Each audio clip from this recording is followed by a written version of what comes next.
Good morning. Apathy, indifference, moral callousness, dehumanizing. These are just some of the terms being used to describe individuals who, while witnessing an emergency or even crime, do nothing and allow the situation to unfold without intervention. But are these individuals just a rare minority? With the alarming presence of many shocking crimes that are committed involving onlookers or bystanders remaining passive and not rushing to provide any aid, questions have been raised as to whether we humans, in times of emergency, collectively do indeed demonstrate this complacency. However, new research may suggest that these bystanders are in fact not apathetic, but instead demonstrating a certain type of crowd behaviour that can be explained by particular social processes. We're now going to turn to two experts in the field from the University of Sydney to provide us with more information on this matter. Ladies. Thanks, Tom. So I'm Jane and this is Patricia. Sorry. Hey. So my research has focused on the social psychology of bystanders in emergency and has looked at the cognitive processes involved in deciding whether or not to intervene. So the first process is an individual noticing an event, which is then followed by their interpretation of that event. If individuals interpret the event as an emergency, they then have to decide if it's their responsibility to act or not, and what form of assistance to give. Now on to Patricia. Thanks, Jane. Well, I look into the different factors that affect this process. So if they perceive the event to be a threat to them, then they might be more likely to intervene. Also, it depends on whether or not they've been exposed to that kind of event before. Whether or not the event was predictable in the scenario, then they might be more likely to intervene. Or if instant action is needed, then that might mean that they're more or less likely to act. Thanks, ladies. Now, a study entitled Bystander Apathy, conducted by Bibb Latane and John Darley, directly investigates this matter. Here they are to explain what they did and what they found. I'm John Darley and I'm here with my co-researcher Bibb Latane, and I'll be explaining our study Where There's Smoke, There's Sometimes Fire, that we conducted in 1968. Bibb and I were inspired to conduct this study, as well as several others on bystanderism, by Kitty Genovese, who was murdered in 1964 in front of 38 witnesses who watched and did nothing, which gained mass media attention. Thus, we devised three conditions in order to explore whether the presence of others affects whether or not an individual intervenes in emergency situations. We hypothesized that individuals faced with the passive reactions of the Confederates would be influenced by them, and thus were less likely to take action than those in a lone condition, based on what happened in the case of Kitty Genovese. We also predicted that the constraints of behaviour in public, combined with social influence processes would decrease the likelihood that members of three-person groups would act to cope with the emergency. So here we have one of our participants who is a male student from Columbia University, and we told him that he was invited to an interview to discuss some problems involved in life at an urban university in order to keep him naive to our true aims. This young man was kept in this waiting room and was asked to complete a questionnaire, as you can see. After a short period of time, we began to release smoke from a small air vent. After acknowledging the smoke and investigation of the smoke and some deliberation, the participant stood up, as most subjects did, and left the room to report the smoke. Now here in our second condition, this young undergraduate in a hat was kept with two passive Confederates in the waiting room who were instructed to notice the smoke but remain indifferent to it. As they were filling out the questionnaire, we began to release the smoke, as you can see. The Confederates remained passive and simply ignored the smoke and shrugged their shoulders.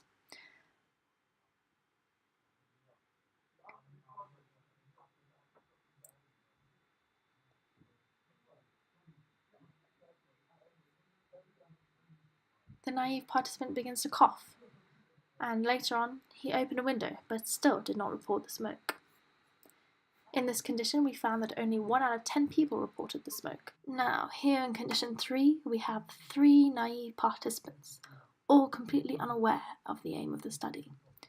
Once again, they followed the same procedure of filling out the questionnaire while in the waiting room, and we released the smoke from a small air vent. The participants clearly noticed the smoke, but still just shrugged their shoulders. They began to cough, rub their eyes, and show clear irritation from the smoke being in the room, They even wave it away from their faces. Yet no one gets up to leave and report the So, smoke. in summary, the results clearly support our predictions. Individuals exposed to a room filling with smoke in the presence of passive others themselves remain passive, and groups of 3 naive subjects were less likely to report the smoke than solitary bystanders. We suggest reasons that may explain these results, thus proposing our theory of the bystander effect. In the course of making decisions in emergency situations, it is likely that an individual bystander will be considerably influenced by the decisions he perceives by other bystanders to be taking. If everyone else in a group of onlookers seem to regard an event as non-serious and the proper course of action as non-intervention, this consensus may strongly affect the perceptions of any single individual and inhibit his potential intervention. This may be inferred from their facial expressions or their behaviour. For example, a whistling man with his hands in his pockets obviously does not believe he is in the midst of a crisis. In the context of our experiment, a bystander who does not respond to smoke obviously does not attribute it to fire or any danger. Critically, we believe that the reason for this may be because each member of the group, while they may be watching the others, is also aware that others are watching him or her. They are an audience to their own reactions. Among American males, it is considered desirable to appear poised and collected in times of stress, so even though he may be truly concerned and upset about the plight of the victim, until he decides what to do, he may maintain a calm demeanour. Therefore, if each member of a group is, at the same time, trying to appear calm and also looking around at the other members to gauge their reactions, all members may be led or misled by each other to define the situation as less critical than they would if alone. Until someone acts, each person sees only other non-responding bystanders and is likely to be influenced not to act himself. A state of pluralistic ignorance may develop, a situation in which a majority of group members privately reject a norm but incorrectly assume that most others accept it and therefore go along with it. This line of thought suggests that the presence of other people may lead each person to interpret the situation as less serious and less demanding of action than if he would alone. Furthermore, we think that a diffusion of responsibility is also a likely explanation for our results. If an individual is alone when he notices an emergency, he is solely responsible for coping with it. However, if he believes others are also present, he may feel that his own responsibility for taking action is lessened, making him less likely to help others. Gosh, that was a long time ago. Almost 50 years. Jamie looks so young and dashing. Now we have a great deal of hindsight on our side. We think it may be a good idea to evaluate the study in terms of its strengths and limitations. Here are some interviews from BBC Bath we found from back in 1968. Here we are in the halls of the University of Columbia.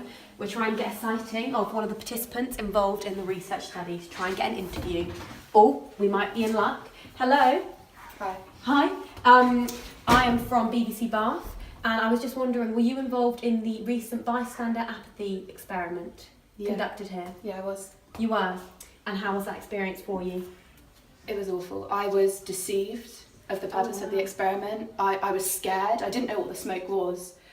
I couldn't say anything because no one else was saying anything, and I had an interview. I was there for an interview. I didn't want them to think I was any trouble. Oh, so would you say that the experiment was unethical? Yeah. Yeah, definitely. It was No question. unethical. Okay, and do you think that you would have reacted differently if you weren't about to have an interview? I'd like to think so. Okay, thank you. Okay, so unfortunately that's the only student that we've been able to talk to today from Columbian University. Oh wait, here we go. Hello. Hi. We're from BBC Bath. Have you got a moment to chat? Sure. We're just here talking about the Bystander Apathy experiment going on at your university. Did you hear about that?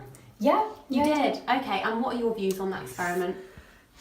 I'm not sure it's reliable. I'm a woman. They only tested male participants. Okay. I would have definitely told someone about the smoke straight away. And Okay. they only used 58 participants from Columbia University. I've got a boyfriend, NYU. He would have responded to the smoke immediately. Okay, so you don't think the results are generalisable really to the population? No. Okay then. Not at all. Thank you very much for your time. You're welcome. See you later.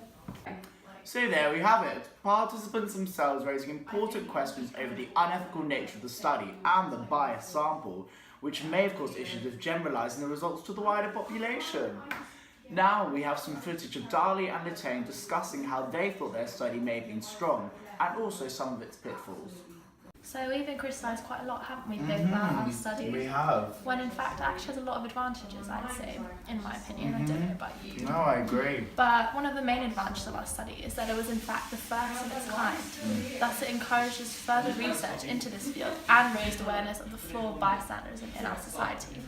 We also conducted our experiments in a variety of empirical settings, providing strong empirical evidence for the bystander effect and allowing the findings to be more generalizable to different settings in real life. We conducted further research in 1969, didn't we? Oh, I remember that. Where we used different scenarios and different participants. Do you remember that? We used females instead of males, which overcomes a limitation that we're often criticised for, that we only use male participants. But using females, we actually found the same thing. And once again, this provides additional empirical evidence for the effect of bystanderism in society.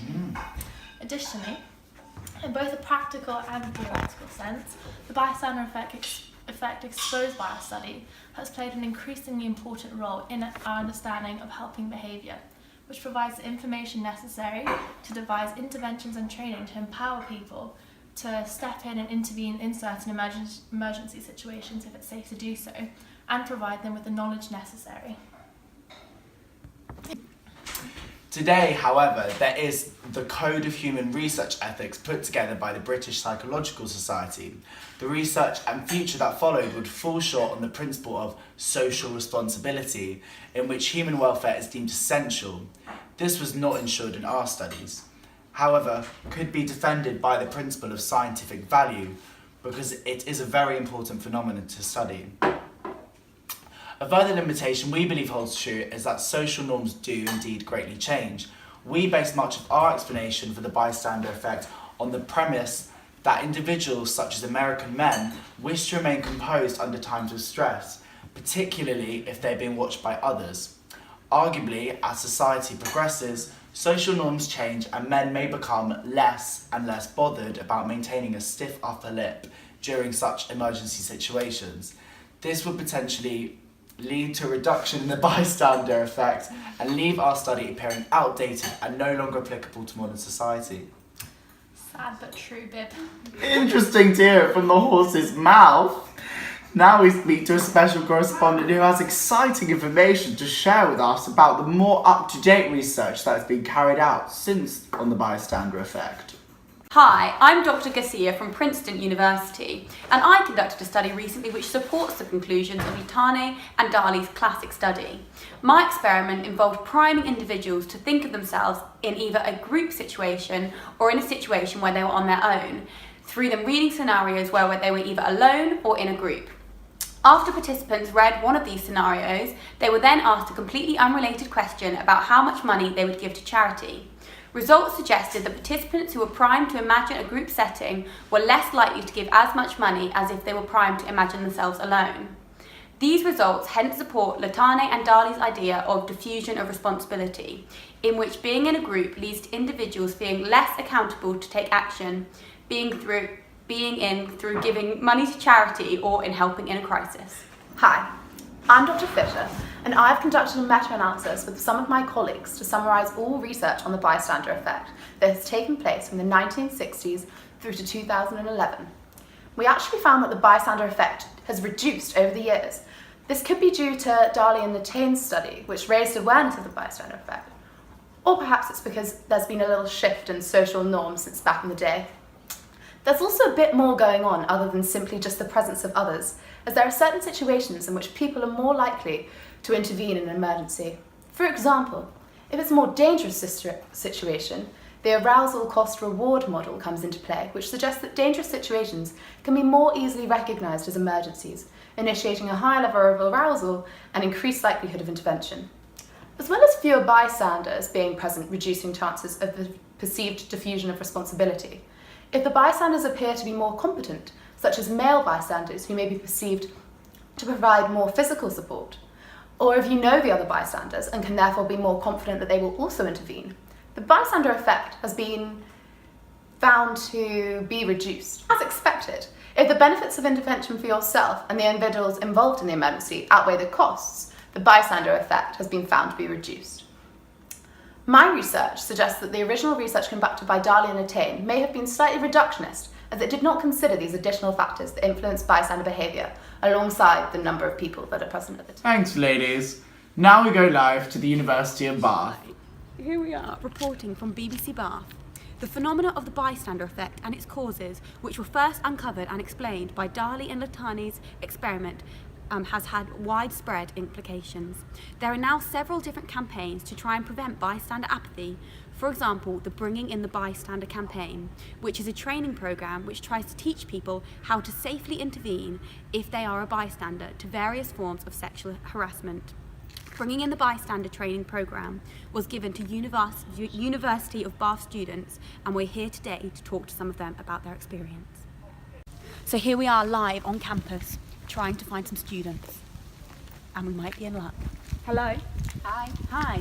We're doing a news report about the Bringing in the Bystander training programme. Were you involved in that? Yes, I was. You were? Yeah. And why did you decide to take part in that training programme?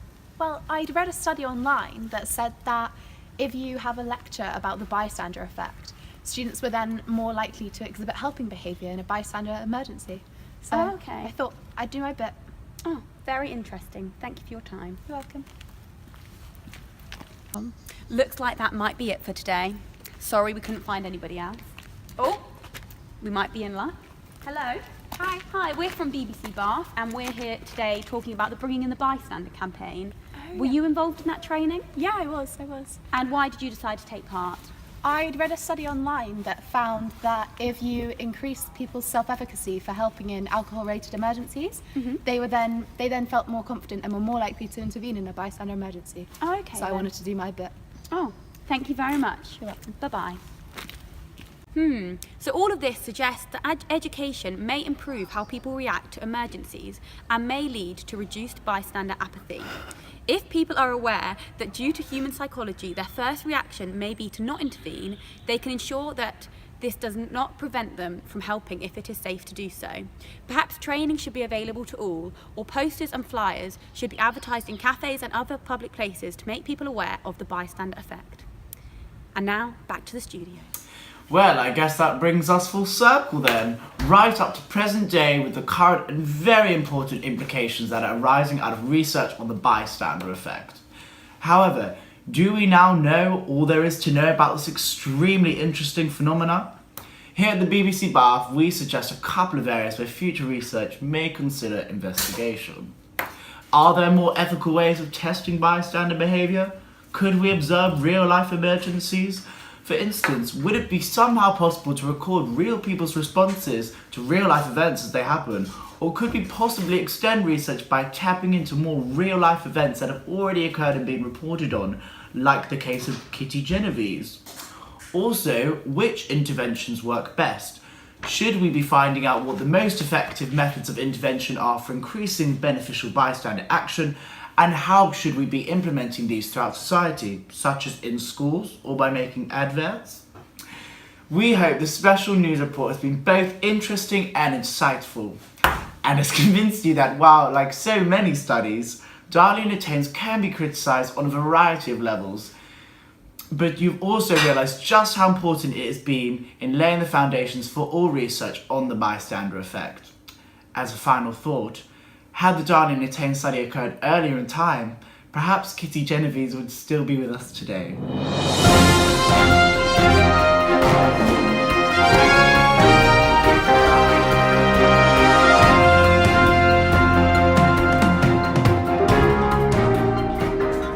I'm here with my co-researcher, Bystander, and I'll be explaining our study entitled Where There's Fire, There's Sometimes Smoke. What? Hello, here we are in the halls of Columbia University. We're trying to get a sighting of one of the participants involved in the research study. Oh, we might be in luck. So, I'll criticise.